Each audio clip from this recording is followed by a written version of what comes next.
Have you set a course for your life? Do you do that every day? Knowing what you want is intention. Knowing how to get there is a study in conscious action. This is a show about living consciously. It is about our choices, our hopes, our dreams, our work, our loves, our vision, and the practice of healing and becoming. Welcome to Cruising in the Light and Shadow. Hello, I am Sheila Marie, also known as Sheila Keecha Marie. And my name is Anana Moon. Welcome. Welcome.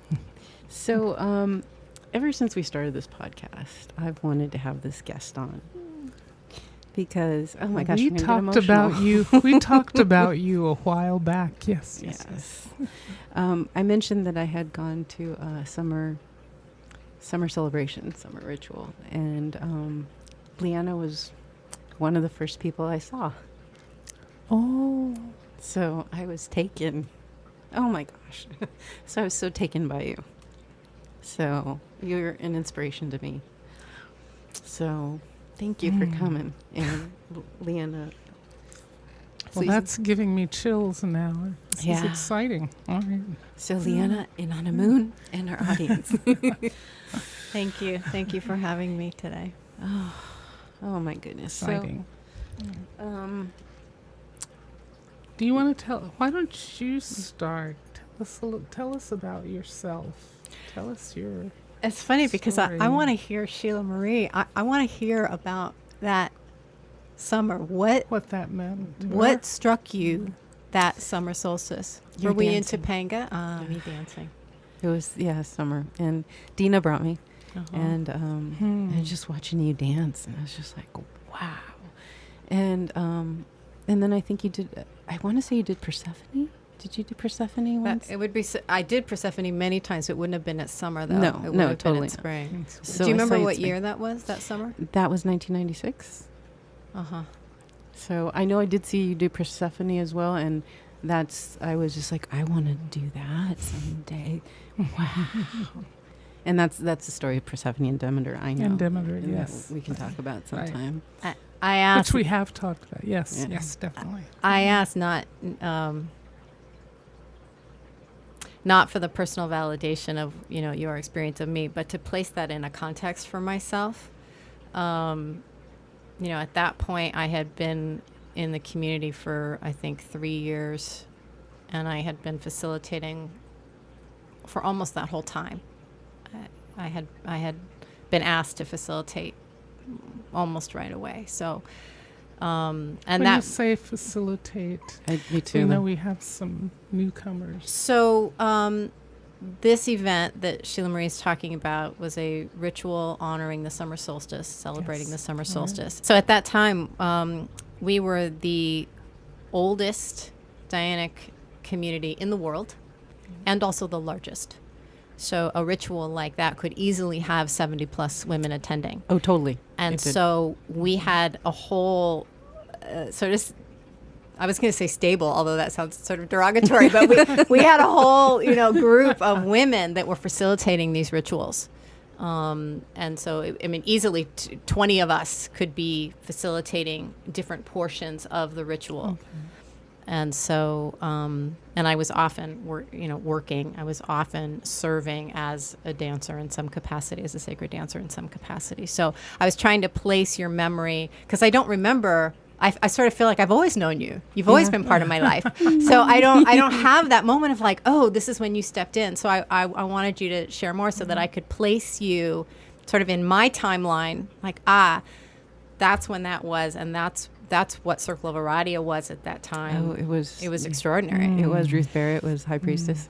Yeah, that was an extraordinary time, for sure. Yeah. I went to one of, it was did you do rituals that were a combined effort, not just COA, but some others? Because I went to a ritual in Hollywood at, I don't know if it was the Masons, the Masonic Temple, I don't think we would have. We never and did. it was with Hollows. Men. It was Hollows. We did Crone. But she led the spiral dance. She led She sang. She has concerts. With her, okay. Well, Yeah. it wasn't a concert. It was a ritual. It was a full-on ritual, and she led spiral Ruth did. dance. You're talking It about was Ruth Barrett. Yes, Yeah. yeah.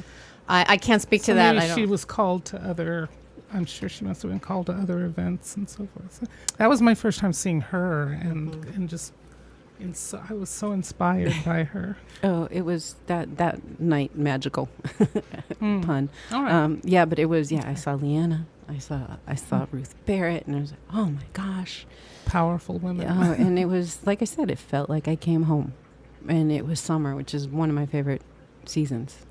So it was like, oh, I could be me. Oh my gosh, finally I could be me. That's funny. It's my least favorite. Is it? Yeah, it's my absolute least favorite. I'm Which one? born in the late fall, and I'm definitely am a I. fall winter I'm a- baby. I have so much internal heat that when it gets hot outside, I just wilt. I just wilt and wait Yes. for it to pass. Well, my birthday is fall equinox. So, Ah.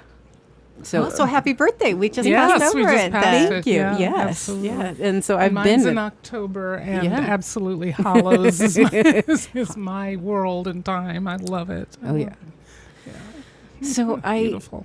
I met you, and we did rituals together, and then I was at Spiral Door on that day. So I was across the canyon from you, I believe, because we were at Temescal. Mm. You're talking about October 4th. Yes. Yeah. Yeah. Mm. I suppose I should talk about that then. Please.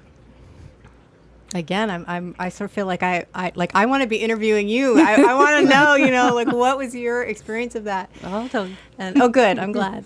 So what we're alluding to is that on October 4, 2002, I was on a date, actually.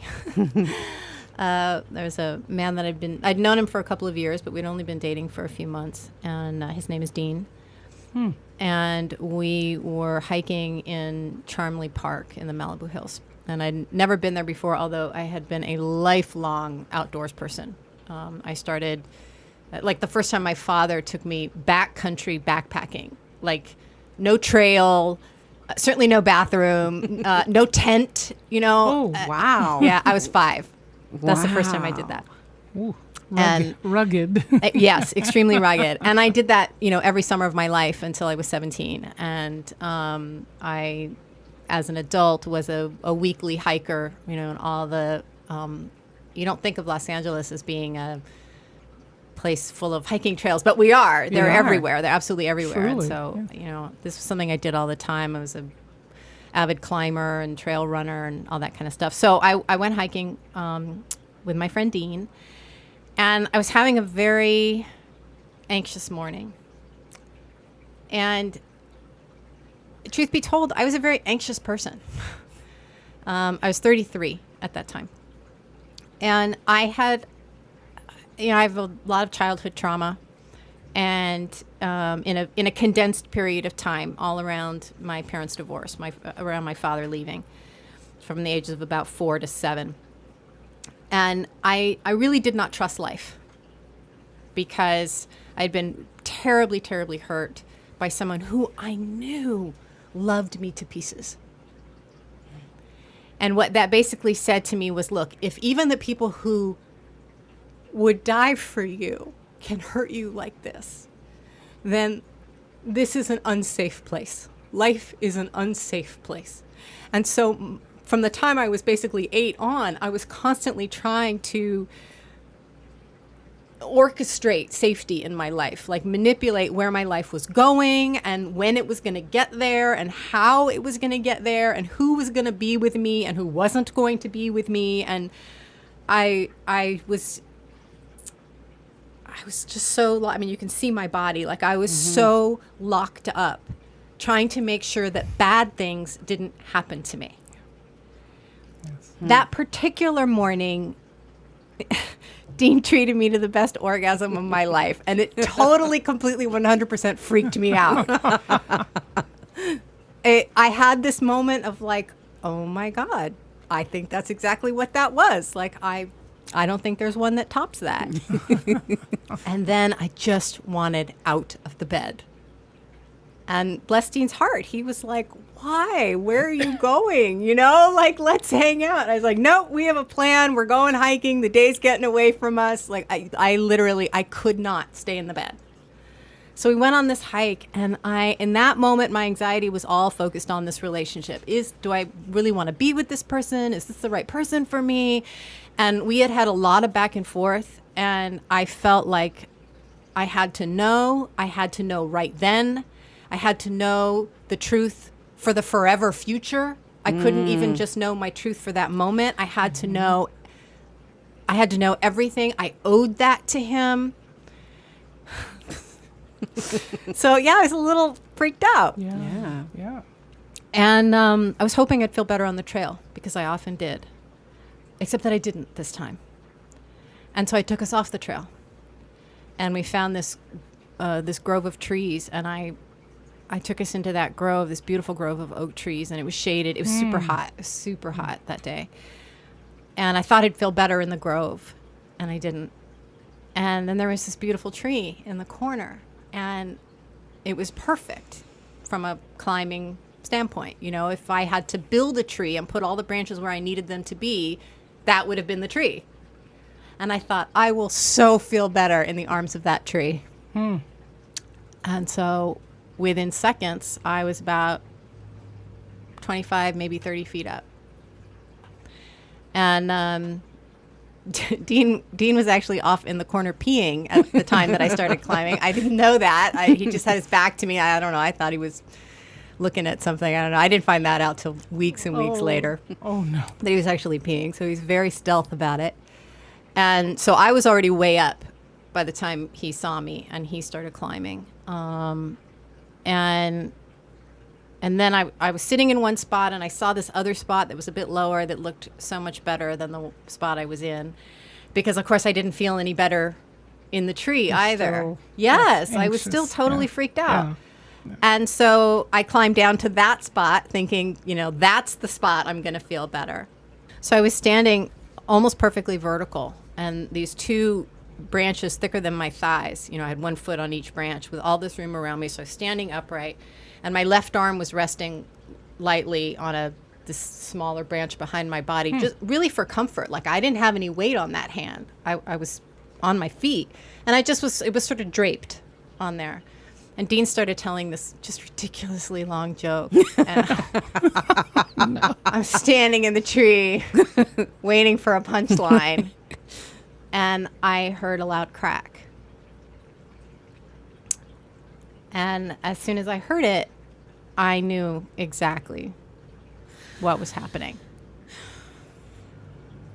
And I reached in front of me to see if there was anything I could grab. And there was nothing there. And Dean was standing about 6 feet away from me, so there was nothing he could do.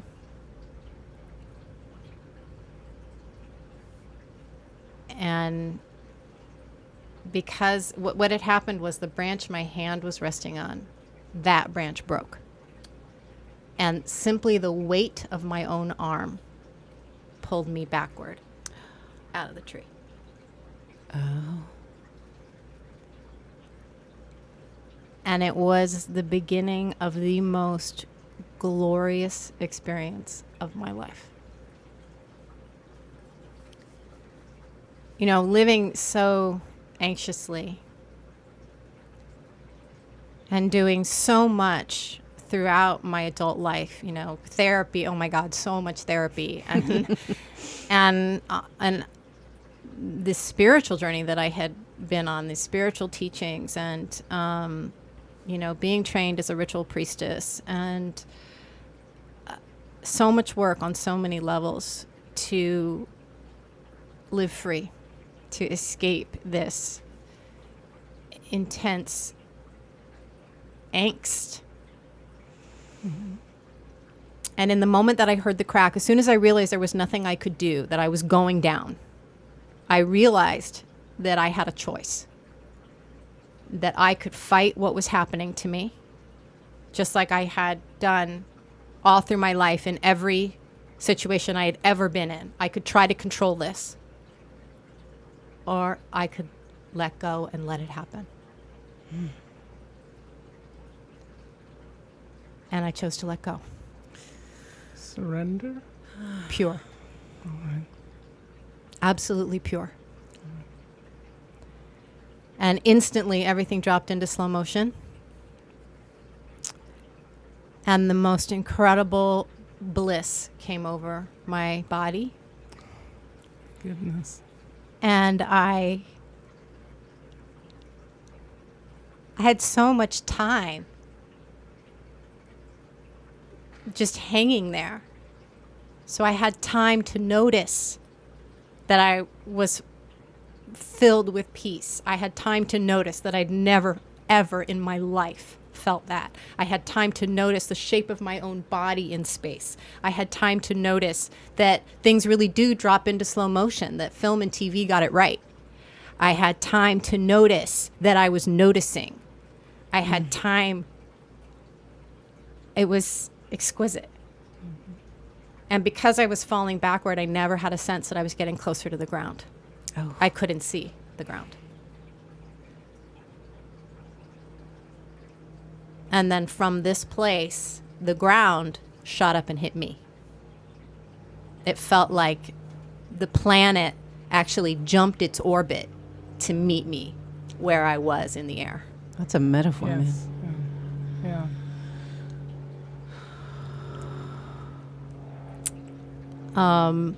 You know, it's funny because I never lost consciousness. No? Okay. No. I didn't know that. Oh. No, I never lost consciousness after I hit the ground. I hit the middle of my back. The biggest problem with it was that I was standing vertical when the branch broke, but as I was falling, I was tipping like this.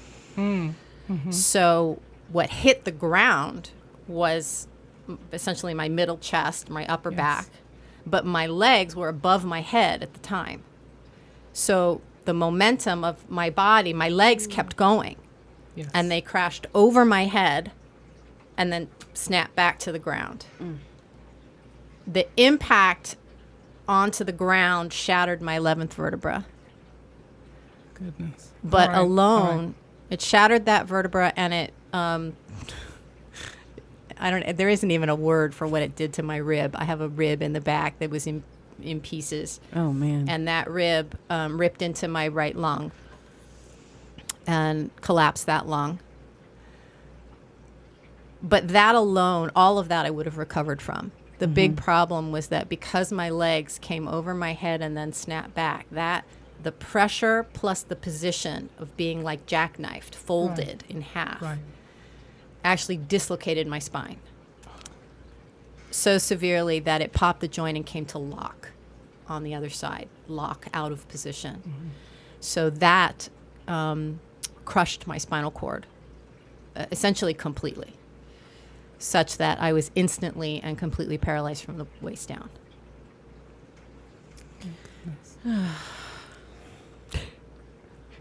Y'all just need to breathe for a I second. know it does.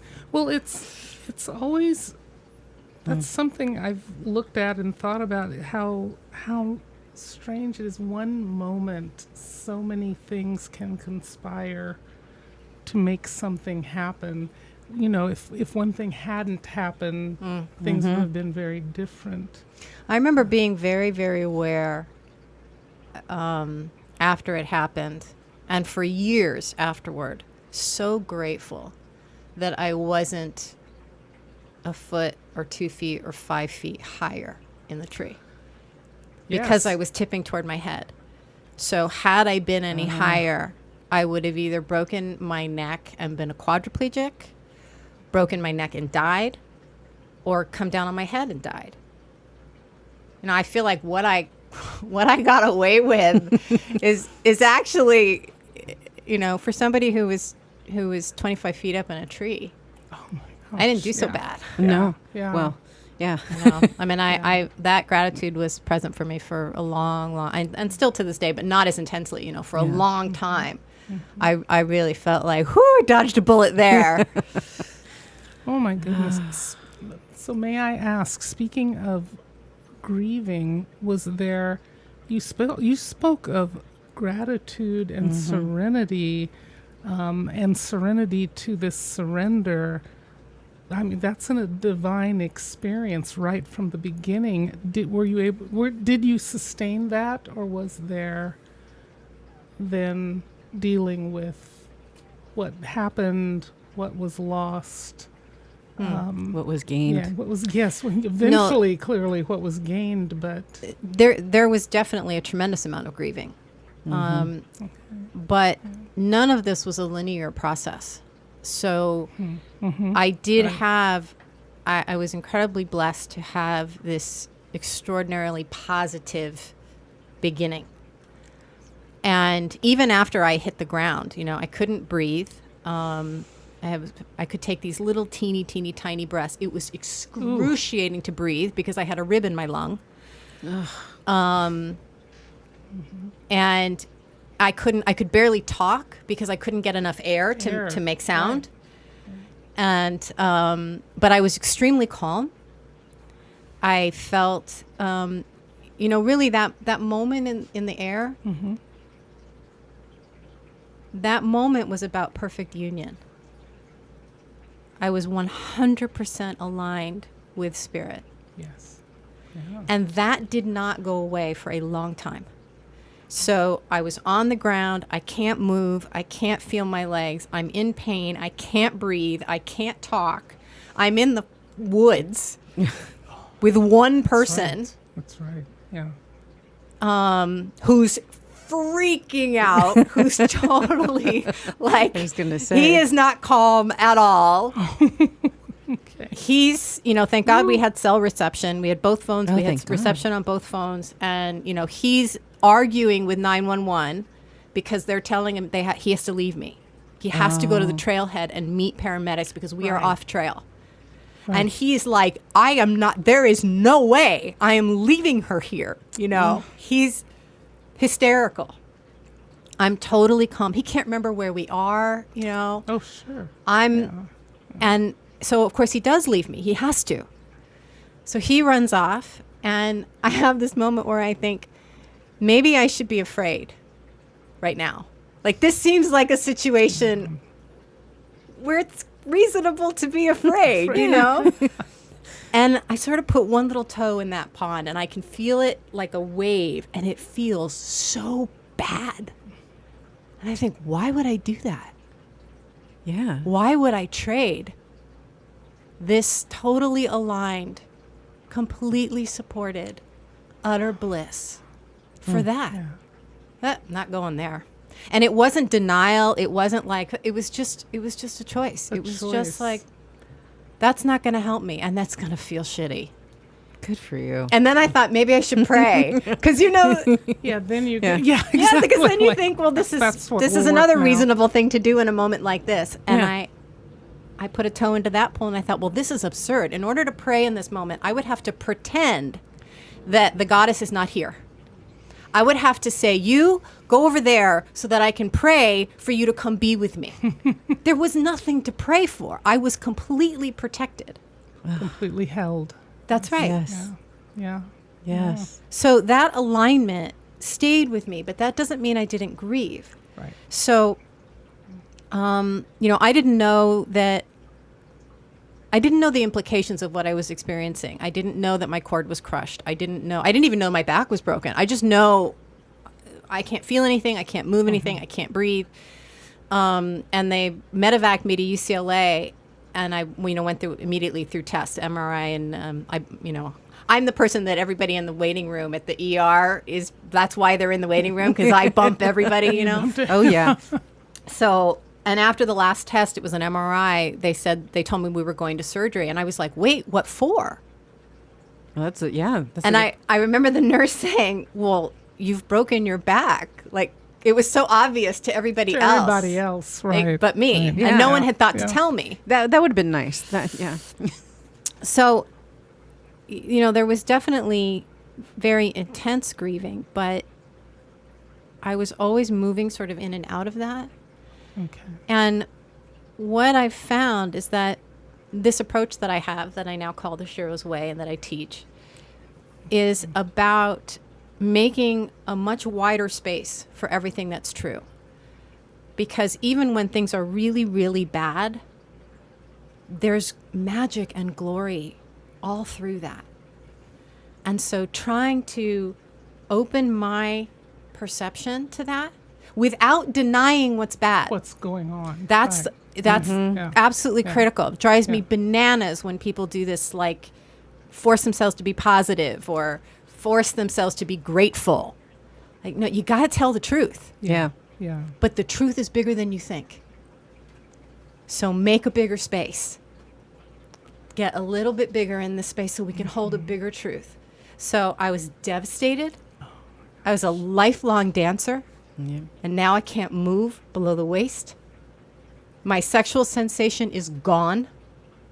I have no control of my bladder. I have no control of my bowel. My bones, I will start breaking bones very soon after that. My bones are now very brittle. And there is no recorded recovery of an injury at my degree of injury. Oh, I didn't know that. Does not exist. It's never been recorded anywhere in the world. Wow. So I was devastated, and I was terrified, and I was angry, and I was bereft, and I was grateful. I was excited. I was exalted. I was all of those things. And there's no question that paralysis changed my life for the better. Even today, I mean, I still don't have any control of my bladder. I still don't have, these are major issues in my life, and they impact my life in huge ways every day, today, still 16 years later. But there's no question that paralysis made my life better. And So you may have understood more than anyone what Stephen Hawking was talking about when he said, had it not been for what he went through, he wouldn't have been the scientist he was, and experienced life in the way he came to experience it. Then I can say that I understand something about that, yes. And like in your one woman show, where unfortunately you're not doing it anymore, but you told this story, and that was the first time I really heard it all, because I was around you. I had the information, but it's so beautiful the way you tell it. As you've said, it's given you this. That doesn't mean that you're like, I'm loving every day of this. This is awesome. It's hard every day. It's hard every day. Yeah. At some point or another, for some reason or another, it's hard every day. Yeah. So what is your relationship like with the divine, if we can ask? And I'm asking that because in our last episode, we were talking about that connection to divine when we are in our show, when we are in our light and our shadow, you have to create it, you have to cultivate it, you have to nurture it. What do you feel the divine or the goddess does for you? It's interesting you talk about cultivating and creating and nurturing. And Or being. I find that for me, the practice is much more about letting. All right. It's about getting out of the way. The way. All right. That, and this does not come easily to me. I mean, I had that pristine moment of surrender, so I know firsthand its promise. But that does not mean that in that moment I became an expert at doing it, and now for 16 years I'm like, whoo, no, this is a breeze. It's not. It's not. It's life. And so so it's really a constant practice in many ways. What my favorite thing to do is that I'll get an inspiration I'll be in meditation, or I'll be doing the dishes. I don't know. So often with the dishes, I don't know what the deal. Don't tell my husband, because I might be doing a lot more dishes if he knew it was such an up thing for me.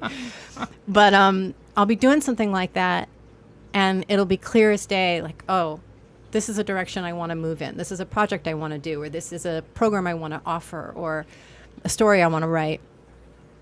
And then within 24 hours, and often within 10 minutes, my ego goes, great, thank you so much. I'll take it from here. Oh, no.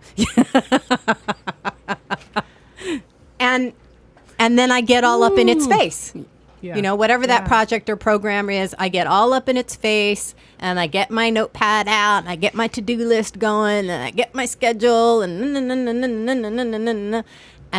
within 4 seconds, I have totally gotten in the way of what was just about to be born.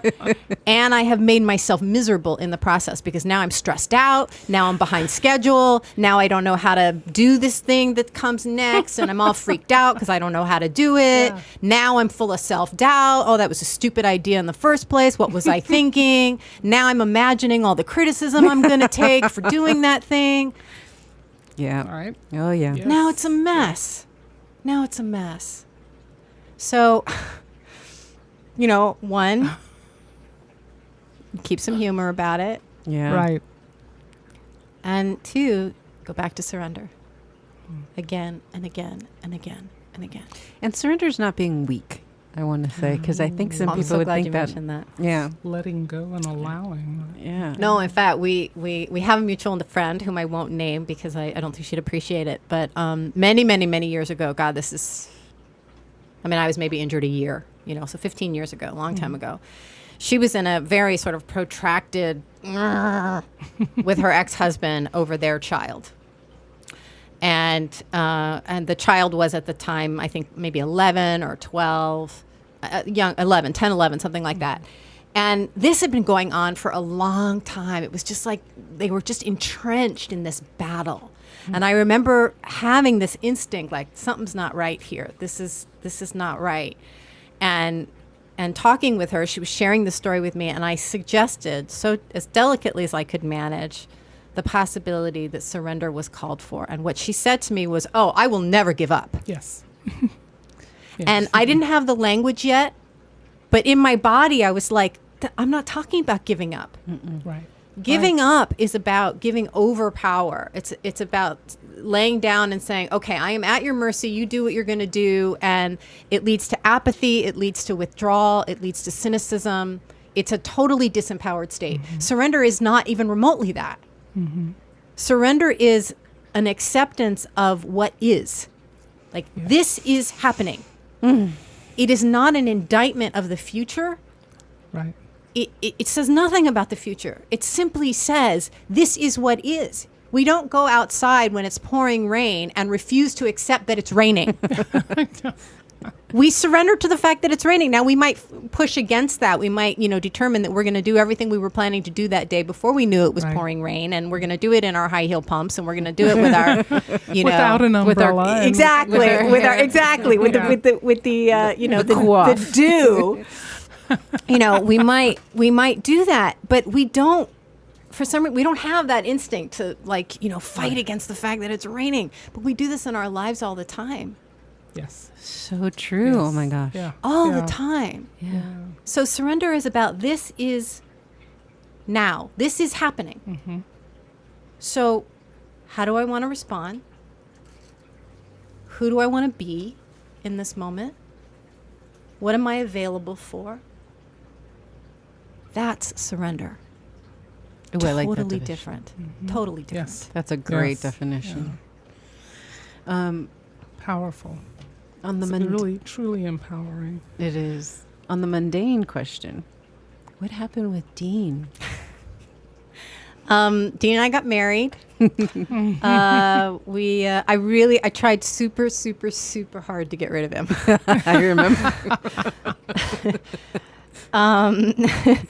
I continued all that ambivalence that I had prior to the fall. I had after the fall, Oh yeah, I bet. and but we did share this incredible thing, and that had an impact on me for sure. No pun intended. You know, he was there. He's the sole witness. He is the sole witness. This event belongs to him absolutely 100% as much as it belongs to me. He had a different experience than I had, but this is his event. That's, yeah. He is the only person on earth for whom that is true. Wow. And that bonds us no matter what relationship we're having, no matter how we choose to enact that relationship, we will be bonded in that way for life, for sure. But I still had a lot of nervousness about it. Dee and I are incredibly different. We are culturally extremely different. We had, I wasn't even sure we had shared values. I mean, we are so different. And so it was very confusing to me that I was attracted to him in the first place.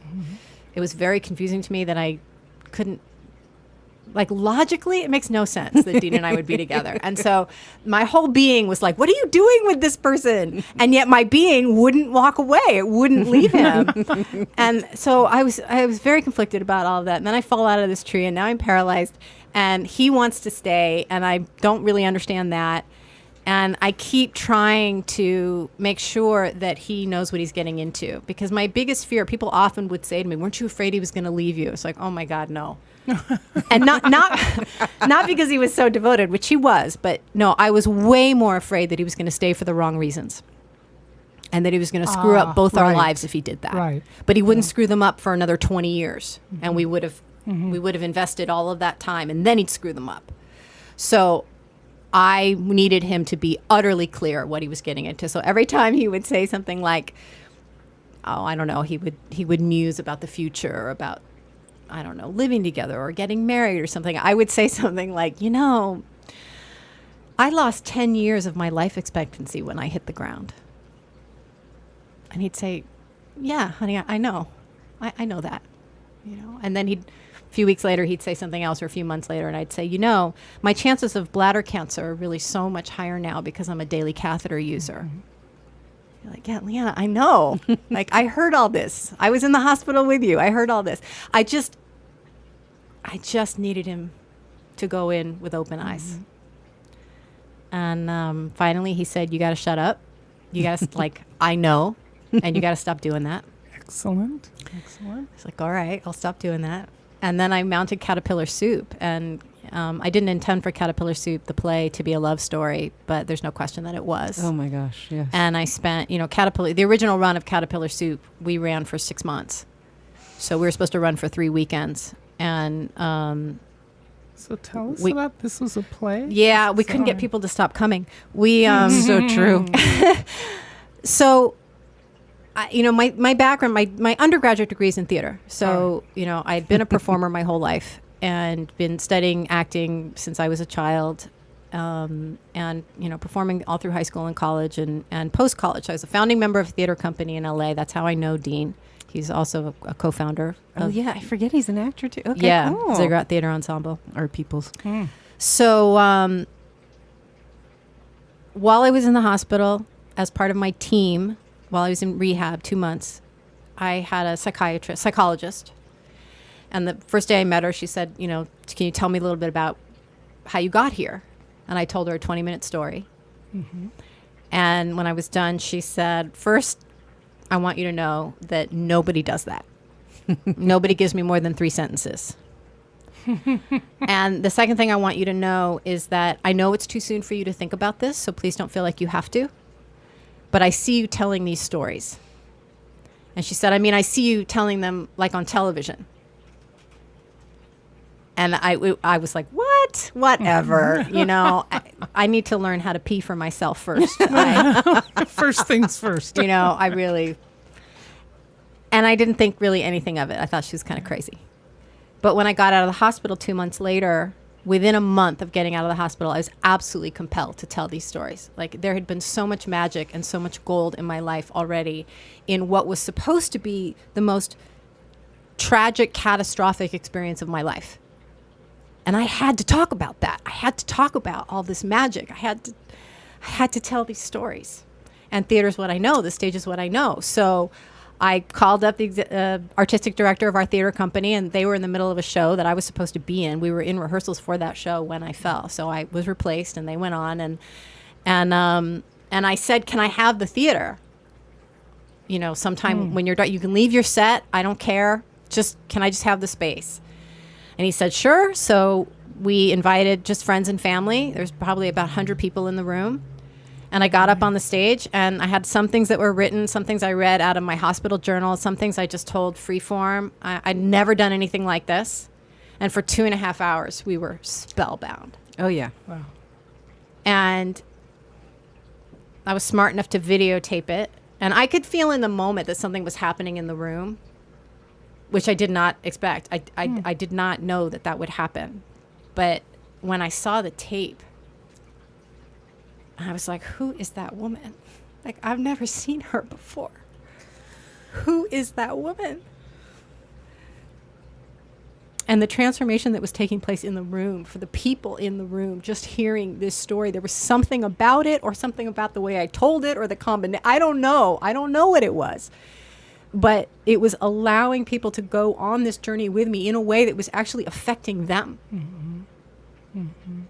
And so from that, I crafted a full-length one-woman show, which I had never done. Amazing. It's called Caterpillar Soup. It opened 1 month after the 2-year anniversary of the fall. The 2-year anniversary, we went back to Charmley Park. I'm trying to think if that was the first time I was back.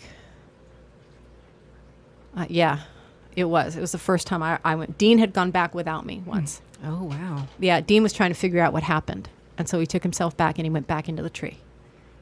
Because he was trying to place us. Because he was like, we were up in the tree and then you were on the ground.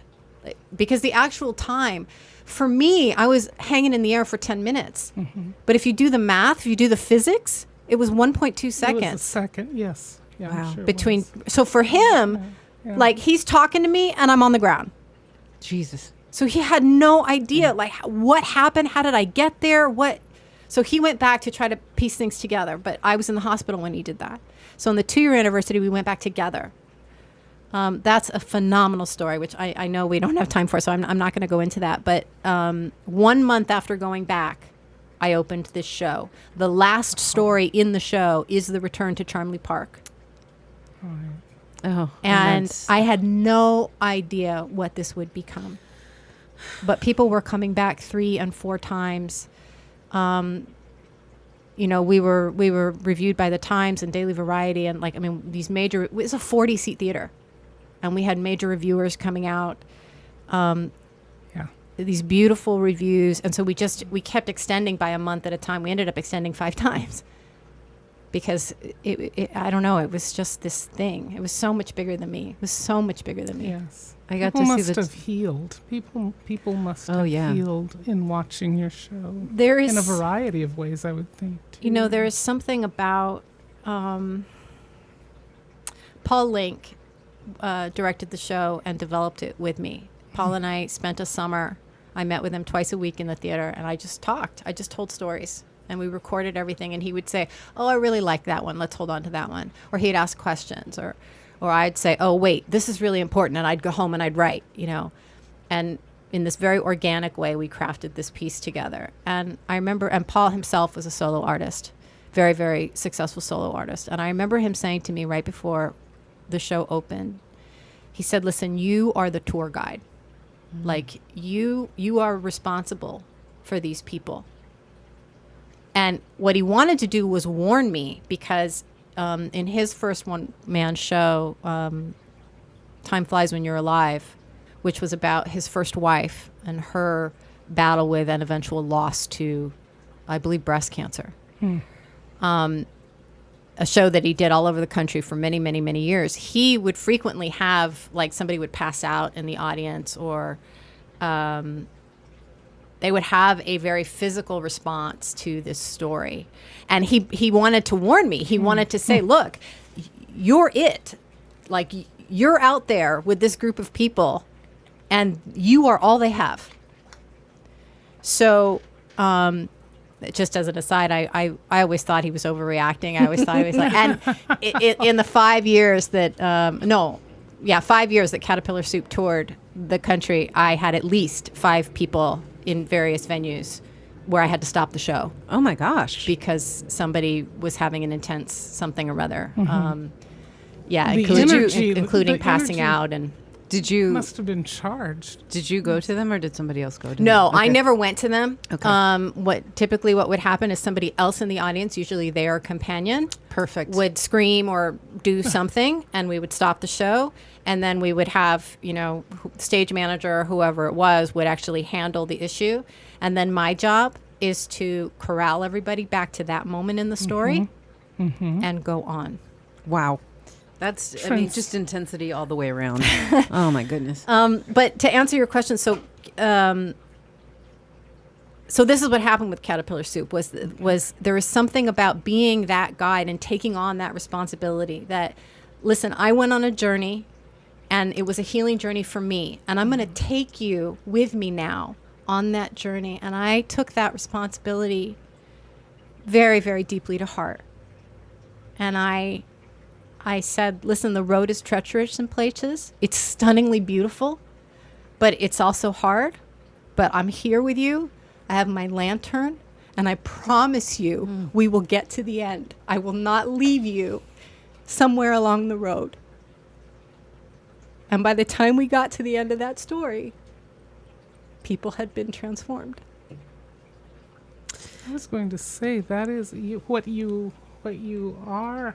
I believe is then the goddess's expression.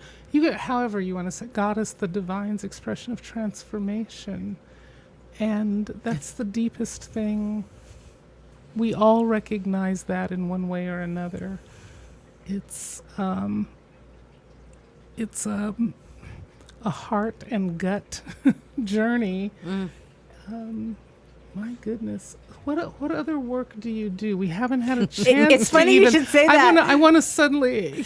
I was Goodness, just- please tell us what other work. No, you I was do. actually, we picked up on that exact moment because I was just about to say, funny you should mention Funny. transformation because, there's no question that is my area of expertise. Rebirth, resurrection, if you want to use that Yes. myth. Yes. This is what I know. Death to new life. Yes, I understand the experience of being the caterpillar and living your caterpillar life, and something happens, a divorce, a loss of job, a loss of a loved one, bankruptcy, a diagnosis, an injury, something happens to your child. And the life you've been living, you can't live it anymore like that. And you are put into this cocoon. But what happens in that cocoon is you dissolve. That's what happens to the caterpillar. That's why my show is called Caterpillar Soup. You cannot become the butterfly without that dissolving. So that's the process that I understand. I understand in my cells. And when I came through that, and even before I came through it, as I was entering it, I knew then that my work in the world was to be that lantern bearer. Was to say, I will walk with you, because I know even if your catalyst is different than mine, I know what this is going to look like, and I know how to help you get to the wings, because there's a lot of things you can do to get in the way of the wings. The wings aren't guaranteed. Right. So, so the work that I do, I'm a transformation coach. That's what it's called. Wow. I love that name, and Yeah. that makes complete sense with you. That's what it's called. It's called Transformation Transformation Coach. And I do one-on-one work with women all over the country. And Coach. Do you just with women? I have worked with a few men. My personal resonance is with women. And so I aim everything I do toward that. But there are certainly men who resonate with me, and as long as that resonance is mutual, I'm not closed to that. But it's not something that I specifically invite, because my resonance is really with women. Again, that's been your path in this lifetime. Yeah, Be a woman. My message is definitely genderless. Yes. It's universal. It certainly wasn't playing to a female audience when I was doing my show or when I tell these stories. And I had many, many men who were moved by my experiences and who experienced their own transformations. But in terms of the work that I do, the counseling that I do, the coaching that I do with women. And you Oh, I call it see. the Shiro's Way? The Shiro's Way, I love that. I do too. I That's have great. very sweet feelings in my heart for those words. The Shiro's Way is a philosophy, and it's an approach to adversity that I originated. All right. I've had trouble finding the right word for this because I did not expect. I mean, believe me, nobody was more surprised than I that paralysis would be such a positive catalyst in my life, and that I would thrive in the way that I did and have. I mean, nobody was more surprised than I was. And it happened right away. It happened virtually immediately, even while I was grieving and while I was having all of that. So the fact that I was back on stage within 7 months of being injured, or that it's just the timing of all of this is really, I could never have made that happen had I intended for it to. It was about getting out of the way and allowing what needed to happen. So I was not too deep in. I was maybe two and a half years into paralysis when I was noting to my mother like how astonishing it is that something so catastrophic, tragic, and horrible could have such an incredibly positive impact on a life. Like, all these people are coming to my show. I show up every Friday night. There is a stack of fan mail. Like people sending me gifts, CDs and poems and butterfly everything, and thanking me. I mean, I never imagined anything like that. Well, and so I remember saying to her, like, how isn't it amazing? And my mother, sitting at the dinner table, grew very quiet, and she said, it is amazing. But how? How are you doing this? Huh. And my mother's a concentration camp survivor. Oh Wow. my. Yeah. She was a child at Wow. Mauthausen, prisoner of war, born a refugee, was stateless until she was in her 20s, destitute, devastatingly poor, malnourished, spent 5 years in displaced person refugee camps after being liberated from Mauthausen. The most difficult first 2 decades of life I can imagine. Yeah. And 70 plus years later, she still has nightmares. She still has the effects of malnutrition in her body. She carries all of this. So for her to ask me, how are you doing this?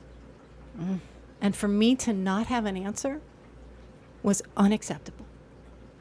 And that night, I went into my room and I was like, how did you do this? And I started deconstructing. What were my attitudes? What have been my actions? What are my habits? What are my values? What perspective am I bringing to this? What am I doing? How am I doing this? And I happen to have a master's degree in human development, which I had before I was paralyzed. So I have the training, I have the education, I have the skill, I have the research skill. I just went back and I just deconstructed the whole thing. And I codified all of that into an approach that anyone can take facing any kind of challenge. And that approach I call the Shiro's Way. Beautiful. So what gets in the way of getting your wings? Because I liked how you put that. Yeah. That you take people on a journey to get to their wings. What gets in the way? Many things, first of all. And depending on what it is, I'm sure. And who. And Yeah. who you are. Yeah, absolutely. So, I mean, among the common things that will get in the way for someone who has the consciousness that wings are possible, okay? That's very important, So, first of all. yes, so right there, you're I mean, the biggest problem, truly the biggest problem is a lack of consciousness that this horrible experience that you're having has transformative potential. Yes. All right. Okay? Yeah. For Yeah, most I of can us, see we that. are I can see really that. blinded by the thing that is smack up in our face. Right. Right. And it's hard, and it hurts, and it's scary, and it sucks, and it's ruining everything. It's very hard to see past that. All my plans are out the door. Not only all my plans are out the door, but now I'm afraid. I'm afraid for my survival, or I'm afraid for my child's survival. These things are super distracting. Yeah. Super That's distracting. a perfect word, distracting. And so, totally reasonably, we miss the fact that we are in the presence of an extraordinary opportunity in this moment. It does not mean that what we're going through is not excruciatingly hard. It is. It is. It Yeah. is. Yeah. And Yes, and. it is also this extraordinary opportunity, okay? So that's the first thing that gets in the way. It's just a lack of consciousness that I'm in the presence of an opportunity. The next thing that gets in the way is saying yes to that opportunity. Because the last thing we want to do boy. is go toward the unknown. Right. What we're desperate to do is get back to good. Comfort zone. Get back to what we know, get back to our plans, get back to what feels safer, what feels more familiar. Don't tell me I have to change. It's very, very Yes. hard to let go of who you've been before you yeah. know who you're becoming. Right. Can you say that again? It's very hard to let go of who you have been before you know who you're becoming. Yes. And that is what's required. You have to let go before you know. It's required. So the instinct when something is going horribly wrong is to fight against it, to try to keep it from happening. And there are plenty of times when that is a healthy instinct. I'm not going to say for a moment that that's always a clue that we should be doing something different. There are plenty of times when that's the right thing to do. Right. But there are also many times when actually what's called for is to let what's happening happen Yes. and to surrender to it. You stay empowered. So sometimes that's the sticking point for someone is to let something happen. And then a lot of times you've let it happen, you're in it, you're in the soup, everything's come apart, and you're just are sort of drowning. That's a hard time too. That I really wish no one ever had to face alone. I mean, that's why I do what I do, because that breaks my heart. Yeah. That breaks my heart because you can get lost in that space, and time will eventually kick you out. Yes. It will. Yeah. Yes. Yeah. That's true. But it could be a decade. It could be 3 decades. And it could kick you out and have you not be more than you were when you went in. Yes. And that, too, is something that I can't bear. The idea that you will suffer through this transformative process and not come out more than you were. I cannot abide that. I cannot abide that. Because it doesn't have to be that way. And so helping people really harness that moment and not get lost in the soup and feel those wings, recognize those wings, because then you got to learn to fly with them. I mean, there are stages to this, it doesn't happen overnight. And we're all going to suffer. We're all going to be challenged. Like no one gets through life without being challenged. Yeah. Like there is no human alive who makes it from birth to death without experiencing challenges. If you love anybody, you're going to hurt at some point, even if it's just because that person gets old and dies of natural causes and you lose them. I mean, there is no avoiding it. And so if we have to go through it anyway, I want it to do more than hurt us. Yes. I want it to do more than leave us at the end tired and exhausted and wounded and injured. And I want it to make us bigger. Exactly. I want it to make us brighter. I want it to make us braver. I want it to allow us to bring our gifts into the world so that we can make the world better. All of that is possible. Yes. All of that is possible. in every challenge we face. It's in everyone, that opportunity. I'm not sure why this seems such a strong point to me, but I do like that you said, too, you have to learn how to use your wings and so forth. People are going to want to be in denial of what you've been through, and that may challenge the status. It's challenging the status quo for someone to go through so much and to evolve and come out greater or stronger or with whatever gifts from a loss or a difficulty. And I'm talking about like family members and friends who just want everything to be okay. And not talk about the elephant in the room. Let's not talk about it. And I don't know if you've dealt with in your own life, people who just wanted things to be the way they were for you, because you challenged that in your husband. And I'm assuming clients, and I know from what I've worked with, people just wanting to be out of the bad spot no matter what, and not willing to walk through the transformation, I guess. Yeah, I mean, I think that there are two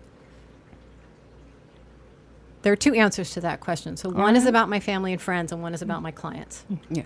So in terms of my clients, I don't work with anybody who hasn't come to me because they want wings.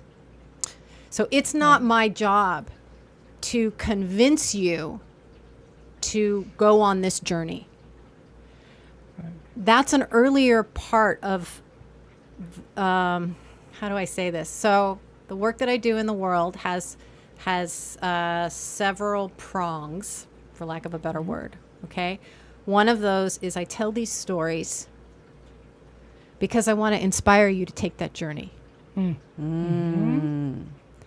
If my story doesn't inspire you to do that, I am not going to sit down with you, or something else hasn't inspired you to do that. I'm not going to sit down with you and say, no, you really should do this. You're not going to go find them. That's not my job. Right. No. So Right.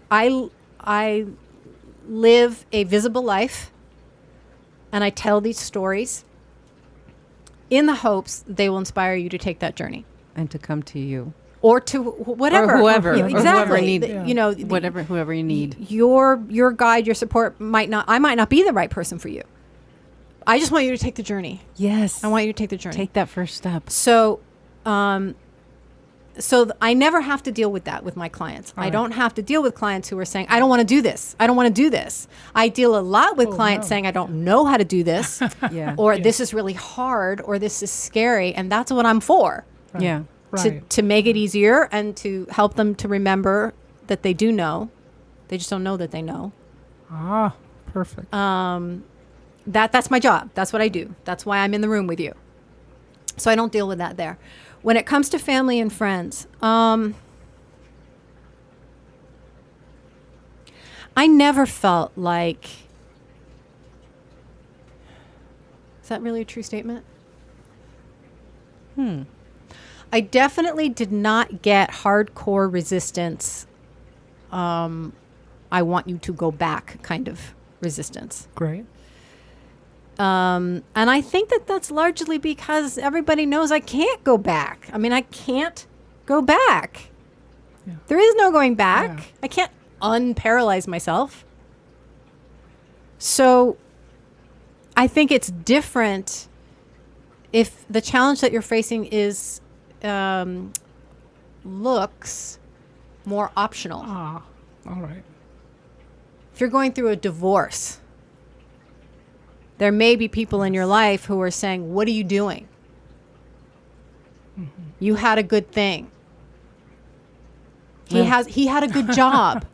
Why would you leave? Why would Yeah. you leave? That's right. Who's going to take care of you now? So in that situation, you might get more resistance. see What are what you people mean. supposed to Yeah. say to me? You know, there is no going back. So I did not get that. I remember one time my mother I was expressing some excitement about who I was becoming. And I remember my mother expressing some fear and some sadness. Like, but what about, I just want my daughter back. Yeah. You know?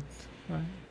And boy, that's just true when you transform. You know, there will be people in your life because you can't change without everybody around you changing. And so Changing as well. It's a domino effect. it's what happens. So there will definitely be people that resist that. And you breathe. You trust. And you stay the course. Yeah. Yes. Oh, that's so beautiful. Thank you. Powerful. All right, Goodness. Yes, thank you for sharing. yes. Wow. Ooh. So now, See, yeah, And you I do- thought we now were I going to know. follow an agenda. yeah. Oh no. That's the theme of the whole thing. Although we didn't. Now I get a sense of caterpillar soup, that's for sure. I feel like I've gone through a major experience. That's your ability. That's your ability to share. It's part of your gift. You must be some.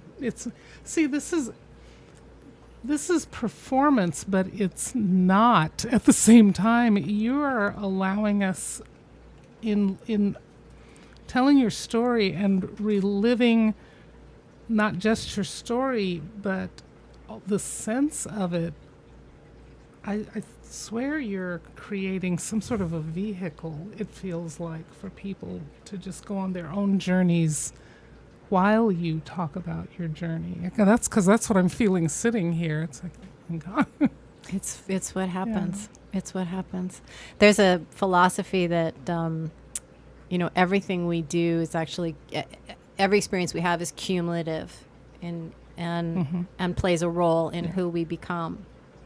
And if I look at all the things that I did, especially because I was well into my adulthood when I was paralyzed. I was 33, Right. so this didn't happen young. And I had all this theater training. I had all this, performance training. I had, training and experience as a writer, as a storyteller, as someone who lives very close to the concept of a story and the power of that. I used to be a teacher. I went to graduate school and I studied human development. Like, I could never have imagined where this was all going together, or even that it would go together at all. Right, exactly. And then I fall out of a tree and it all just goes and knits together. And I happen to have a particular skill set that allows me to be this person in the world, that allows me to do this work, that allows me to have this impact in this way. I just happen to have that skill set. You had all the tools ready to go. I had all the tools ready to go. Everything in your life prepared you for this. And even all of my spiritual training and my spiritual work, so that in the moment that the branch cracked, I had the awareness of the choice I was facing, and I had the ability to take it. Yes. Yep. So now everybody's listening and going, okay, I want to meet her. I want to work with her. I want to hear her. How and where can they find you? Okay. Well, you absolutely can find me online at my website. I'm assuming on your thing you'll post. We'll post. Yeah, because we will, definitely. Strelkoff's a pain to spell, and so's Lyena for that matter. So I'm not going to spell out the website, but you can definitely find me there. You can actually, right from my website, you can apply for a complimentary discovery session, and we can connect one-on-one and explore if this is the right choice for you, given what's going on in your life. So that's available. There's also a lovely little free gift on my website for anybody who just wants to check in and visit. It's a story that I recorded, about a 20-minute story called Death by Positivity. Ooh. And it's great. all about, how forcing ourselves to be positive, quote unquote, be positive is really getting in the way. And I like that. how not to be in the way. So there's that. And then I'm on Instagram and I'm on Facebook. Facebook, I really want to recommend the Shiro's Way group, which you can come and join. My own personal Facebook profile, I'm sort of on and off on, and might not be what you're looking for. But in the group, I've just launched that, and that's a good place to sort of connect with these teachings and the Shiro's Way. And And do you still have that website? It's not about the chair? No, it's not about the chair. It was my blog when I was first injured, and I had that for years, and most of that has been absorbed into my current website. Okay, because I love that title. Great. It's just an awesome title. You have been inspirational all the way through, but I didn't know if there was something you wanted to leave us with. You know, yes. I was thinking deeply about that this morning, actually, and I thought, you know, I have no idea where this conversation will go. And so I decided to really just leave myself open to wherever we landed, you know? Yes, right. And now that we're here, I think what I want to leave you with is this. Far more than resistance from people around me, clients or otherwise, what I get from people is a response that says, wow, she's amazing. I could never do that. Yes. And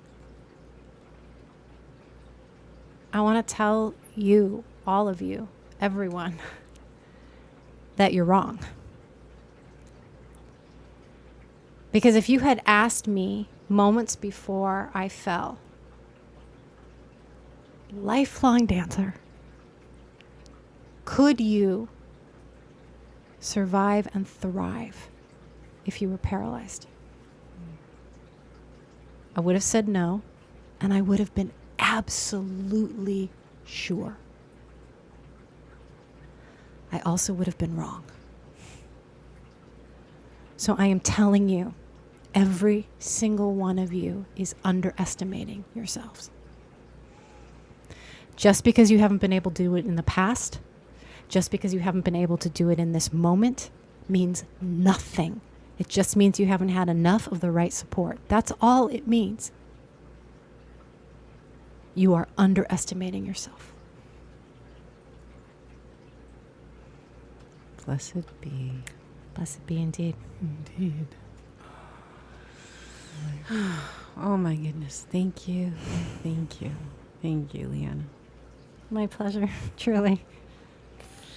This has been an extraordinary hour. Yes, thank you. I know anyone listening,